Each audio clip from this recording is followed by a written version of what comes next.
भारतीय इतिहास के कुछ विषय, भाग 3। इसका आज हम तीसरा भाग देखेंगे, विद्रोही क्या चाहते थे। बतौर विजेता कठिनाइयों, यानी विद्रोह में हम विजेता थे। भारत के जो विद्रोही सैनिक थे वो विजेता की तरह काम कर रहे थे, क्योंकि वही विद्रोह कर रहे थे। तो बतौर विजेता कठिनाइयों, चुनौतियों और बहादुरी के बारे में अंग्रेज़ों की अपनी राय थी। वे विद्रोहियों को एहसान फरामोश और बर्बर लोगों का झुंड मानते थे। वो कहते थे विद्रोही कौन है? एहसान फरामोश हैं और बर्बर लोगों का झुंड है। अब आप समझ रहे होंगे कि भारतीय सैनिकों ने बर्बरता की होगी, तभी वो बर्बर लोगों का झुंड कहते हैं। विद्रोहियों को कुचलने का एक मतलब यह भी था कि उनकी आवाज़ को दबा दिया जाए। अंग्रेज लोग विद्रोहियों को कुचलने के लिए आगे बढ़ रहे थे, तो इसका मतलब ये था कि उनके अंदर जो आवाज़ है उसको दबा दिया जाए। कुछ विद्रोहियों को ही इस घटना के बारे में अपनी बात दर्ज करने का मौका मिला। कुछ ही ऐसे विद्रोही थे जो इस विद्रोह की बात को या अपनी अंदर की बात को दर्ज कराने का उनको मौका प्राप्त हुआ था, यानी कह सके अपनी बात। यूं भी विद्रोहियों में ज़्यादातर सिपाही और आम लोग थे। यानी विद्रोही कौन थे? ज़्यादातर लोग सिपाही थे या आम लोग थे जो पढ़े लिखे नहीं थे। उस समय सिपाही जो बनते थे उनका पढ़ा लिखा होना आवश्यक नहीं था, बगैर पढ़े ही सेना में भर्ती हो जाते थे। इस प्रकार अपने विचारों का प्रसार करने और लोगों को विद्रोह में शामिल करने के लिए जारी की गई घोषणाओं व इश्तहारों के सिवाय हमारे पास ऐसी ज़्यादा चीज़ें नहीं हैं जिनकी बिना पर हम विद्रोहियों के नज़रिए को समझ सकें। चूँकि विद्रोह में शामिल कौन कौन लोग थे? सिपाही थे और आम लोग थे, जो कि पढ़े लिखे नहीं होते थे। जब पढ़े लिखे नहीं होते थे तो वो अपनी बात को रख नहीं पाते थे। इस प्रकार वे अपने विचारों का प्रसार करने और लोगों को विद्रोह में शामिल करने के लिए जारी की गई कुछ घोषणाओं और इश्तहारों के सिवाय, मतलब उस समय लोगों को विद्रोह में शामिल करने के लिए, विद्रोह में हम किस प्रकार लोगों को शामिल करें, अपने विद्रोह की तरफ ले आए लोगों को, आम लोगों को या सिपाहियों को, इसके लिए कुछ इश्तिहार या घोषणाएं जारी की जाती थी। विज्ञापन दिए जाते थे और कुछ घोषणाएं जारी की जाती थी। इन्हीं को लोगों तक पहुंचाते थे, जिसके माध्यम से हमारे यहाँ के आम लोग और सैनिक विद्रोह में शामिल हो जाते थे। यही हमारे लिए उस समय की जानकारी के स्रोत हैं, जिनके आधार पर हम कह सकते हैं कि विद्रोहियों का नज़रिया क्या था। इसलिए 1857 में जो कुछ हुआ उसे रचने के लिए इतिहासकारों की कोशिशों को बहुत हद तक और मजबूरन अंग्रेज़ों के दस्तावेजों पर रहना पड़ता है। मतलब हमारे पास विद्रोही क्या जानते थे इसको समझने के लिए केवल कुछ घोषणाएं और कुछ इश्तिहार ही थे। इससे ज़्यादा हमारे पास कुछ नहीं था, जिन इश्तिहारों और घोषणाओं के माध्यम से आम लोगों को विद्रोह में शामिल किया जाता था, वही हमारे पास स्रोत थे। इसके अतिरिक्त तो हमारे पास अंग्रेज़ों द्वारा लिखे हुए या उनके दस्तावेज थे, वही इतिहास के निर्माण में कारगर साबित हो सकते हैं। विडंबना यह है कि इन स्रोतों से अंग्रेज अफसरों की सोच का तो पता चलता है। क्योंकि अंग्रेज़ों के स्रोतों से हम इतिहास लिखेंगे तो हमें अंग्रेज़ों की सोच का तो पता चलता है, अफसरों की सोच का तो पता चलता है, लेकिन विद्रोहियों की सोच का पता नहीं चलता, क्योंकि विद्रोहियों से लिखित सामग्री हमें प्राप्त नहीं हुई है। लेकिन इस बारे में ज़्यादा सुराग नहीं मिल पाता कि विद्रोही क्या चाहते थे। अगला भाग आएगा इसका, एकता की कल्पना। 3.1 एकता की कल्पना। चूंकि जब विद्रोह प्रारंभ हुआ उस समय विद्रोही ये चाह रहे थे कि हम सब एक रहें। हमारे देश में हिंदू और मुसलमान दोनों साथ साथ विद्रोह में भाग ले रहे थे, और इस विद्रोह में भाग लेने के लिए हमारे विद्रोहियों ने एकता की कल्पना कर रखी थी। 1857 में विद्रोहियों द्वारा जारी की गई घोषणाओं में जाति और धर्म का भेद किए बिना समाज के सभी तबकों का आह्वान किया जाता था। मतलब जब घोषणाएं की जाती थी विद्रोह की, तो उसमें जाति और लोगों का आह्वान किया जाता था, तो उसमें जाति और धर्म की बात नहीं की जाती थी, बल्कि एकता की बात की जाती। तो भेद, जाति और धर्म का भेद किए बिना समाज के सभी तबकों का आह्वान किया जाता था। बहुत सारी घोषणाएं मुस्लिम राजकुमारों या नवाबों की तरफ से या उनके नाम पर जारी की गई थी। बहुत सारी ऐसी घोषणाएं थी जो मुस्लिम राजकुमार या नवाबों की तरफ से की गई थी। चूँकि राजकुमार अवध के जो राजकुमार थे उनके द्वारा की गई थी, अन्य मुस्लिम नवाबों के द्वारा भी की गई थी, लेकिन इसमें जाति या धर्म का भेदभाव नहीं था, सब लोगों का आह्वान किया गया था। परंतु उनमें भी हिंदुओं की भावनाओं का ख्याल रखा जाता था। इस विद्रोह को एक ऐसे युद्ध के रूप में पेश किया जा रहा था जिसमें हिंदुओं और मुसलमानों दोनों का नफ़ा नुकसान बराबर था। मतलब जब विद्रोह में शामिल होते थे लोग, उनसे जब बात की जाती थी तो ये बताया जाता था कि इसमें हिंदू और मुसलमान दोनों का ही नफ़ा है और नुकसान है। नफ़ा मीन्स फ़ायदा होता है, नुकसान मीन्स हानि होती है। तो दोनों को फ़ायदा होगा और दोनों को हानि होगी। यदि हम इस विद्रोह के द्वारा अंग्रेज़ों को हराने में या अंग्रेज़ों को यहाँ से हटाने में कामयाब हो गए तो हम दोनों का फ़ायदा है, और यदि हम इस विद्रोह के द्वारा पराजित हो जाते तो हम दोनों का नुकसान होगा। ये बातें की जा रही थीं।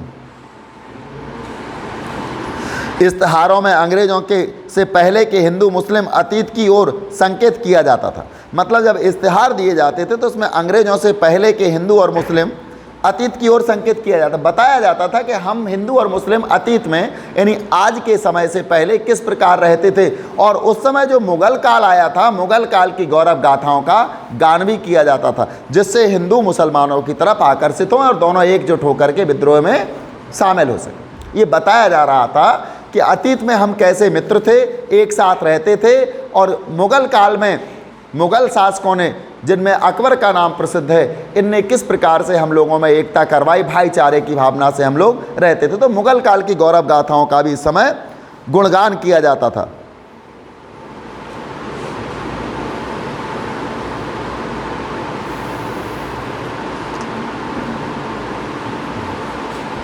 बहादुर शाह के नाम से जारी की गई घोषणाओं में मोहम्मद और महावीर दोनों की दुहाई देते हुए जनता से, मतलब बहादुर शाह जफर के नाम से कुछ घोषणाएं जारी की गई थी। उसमें मोहम्मद और महावीर, मोहम्मद चूँकि मुसलमानों के आराध्य हैं और महावीर हिंदुओं के आराध्य हैं, इन दोनों की दुहाई देते हुए जनता से इस लड़ाई में, मतलब जनता से ये चाहते थे कि इस लड़ाई में जनता शामिल हो और इसमें दोनों की दुहाई दी जाती थी, जिससे जनता को पता चले कि हमारे लिए दोनों ही महत्वपूर्ण हैं।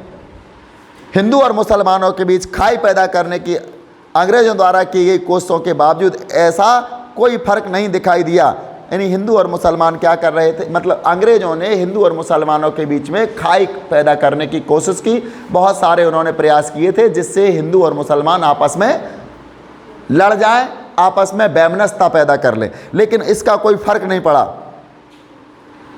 अंग्रेज शासन ने दिसंबर 1857 में पश्चिमी उत्तर प्रदेश स्थित रायबरेली के हिंदुओं को मुसलमानों के खिलाफ भड़काने के लिए 50,000 रुपए खर्च किए। उनकी यह कोशिश भी नाकामयाब रही। यानी अंग्रेज सरकार ने सोचा था कि हिंदू और मुसलमान आपस में लड़ जाए, इसके लिए उन्होंने रायबरेली में 50,000 रुपये भी खर्च किए, लेकिन इससे भी कोई फ़र्क नहीं पड़ा। अगला आता है इसका उत्पीड़न के प्रतीकों के खिलाफ।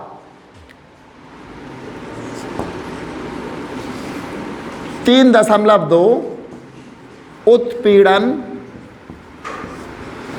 के प्रतीकों के खिलाफ।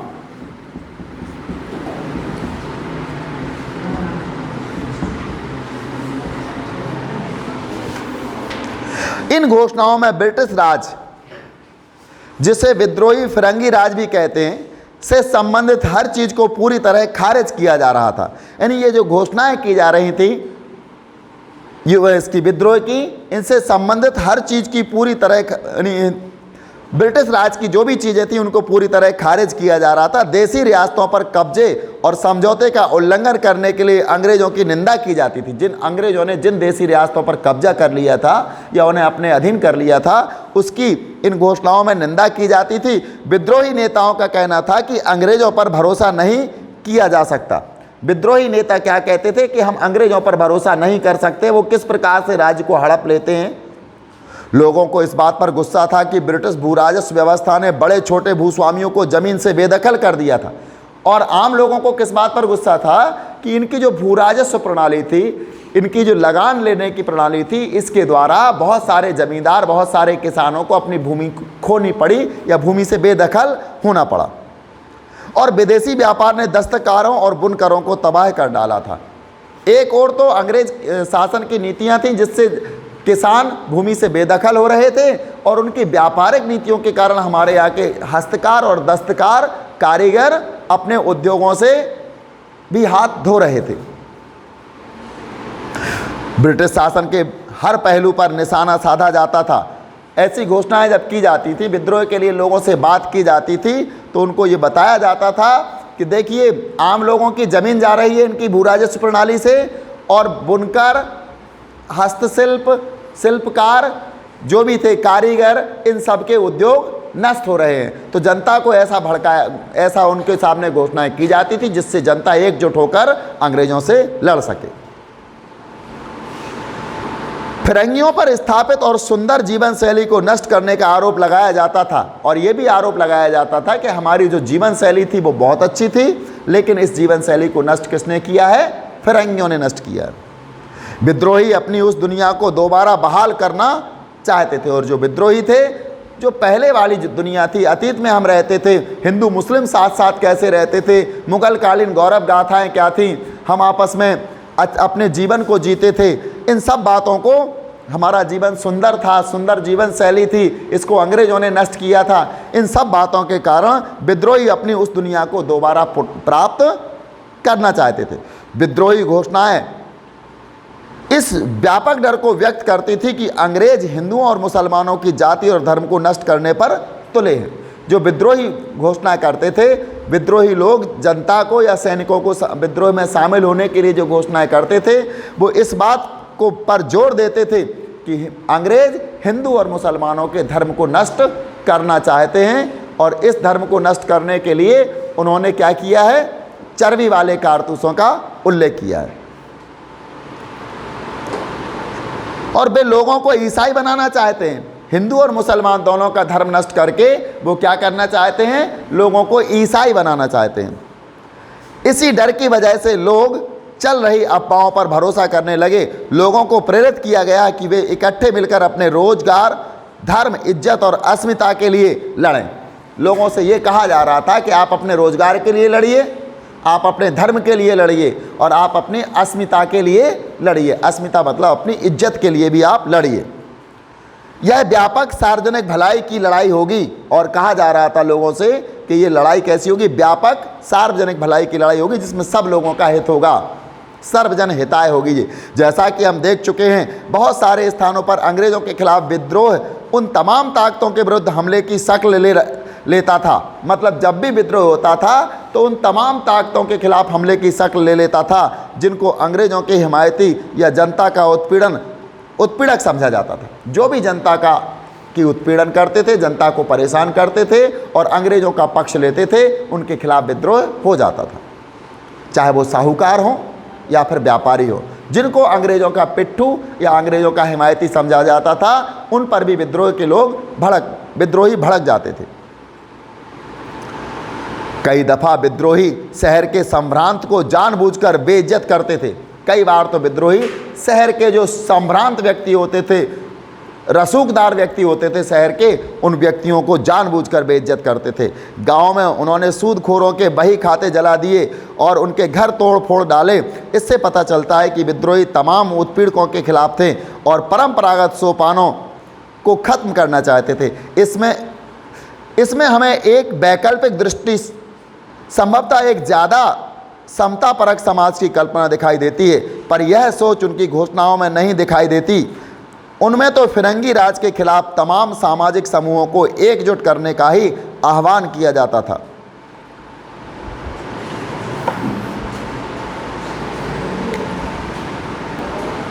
अगला 3.3 वैकल्पिक सत्ता की तलाश। विद्रोही इस बात से आश्वस्त थे कि हम अतिशीघ्र अंग्रेजों को यहाँ से हटा देंगे, ब्रिटिश शासन ध्वस्त हो जाने के बाद दिल्ली, लखनऊ और कानपुर जैसे स्थानों पर विद्रोहियों ने एक प्रकार की सत्ता और शासन संरचना स्थापित करने का प्रयास किया। जब उनको लगने लगा कि विद्रोही यहाँ से ब्रिटिश शासन समाप्त हो जाएगा, तो उन्होंने एक नई सरकार या नई सत्ता के बारे में विचार करना प्रारंभ कर दिया। तो विद्रोहियों ने एक प्रकार की सत्ता और शासन संरचना स्थापित करने का प्रयास किया। बेशक यह प्रयोग ज़्यादा समय तक नहीं चला, लेकिन इन कोशिशों से पता चलता है कि विद्रोही नेता 18वीं सदी की पूर्व ब्रिटिश दुनिया को पुनर्स्थापित करना चाहते। मतलब ये विद्रोहियों का ये विचार था कि अंग्रेज़ों पर हम विजय पा लेंगे और हम एक नई सत्ता स्थापित कर लेंगे, लेकिन वो यह ज़्यादा दिन नहीं चल पाया, क्योंकि आगे चलकर विद्रोह का दमन हो गया था। लेकिन इसके बावजूद भी इस सोच का पता चलता है हमें विद्रोहियों की कि वो 18वीं सदी से पूर्व की सत्ता स्थापित करने का प्रयास कर रहे थे। अंग्रेज़ों के आने से पहले जो हमारे यहाँ सत्ता थी, ऐसी ही सत्ता स्थापित करने का विचार कर रहे थे। इन नेताओं ने पुरानी दरबारी संस्कृति का सहारा लिया। विभिन्न पदों पर नियुक्तियां की गईं, भू राजस्व वसूली और सैनिकों के वेतन के भुगतान का इंतजाम किया गया। लूटपाट बंद करने के लिए हुक्मनामे जारी किए गए। इसके साथ साथ अंग्रेज़ों के खिलाफ युद्ध जारी रखने की योजनाएं भी बनाई गईं। सेना की कमान श्रृंखला तय की गई।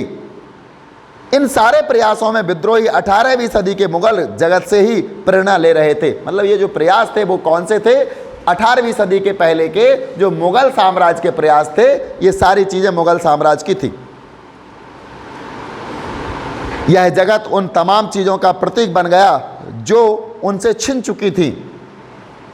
विद्रोहियों द्वारा स्थापित शासन संरचना का प्राथमिक उद्देश्य युद्ध की ज़रूरतों को पूरा करना था, लेकिन ज़्यादातर मामलों में ये संरचनाएं अंग्रेज़ों की मार बर्दाश्त नहीं कर पाएं।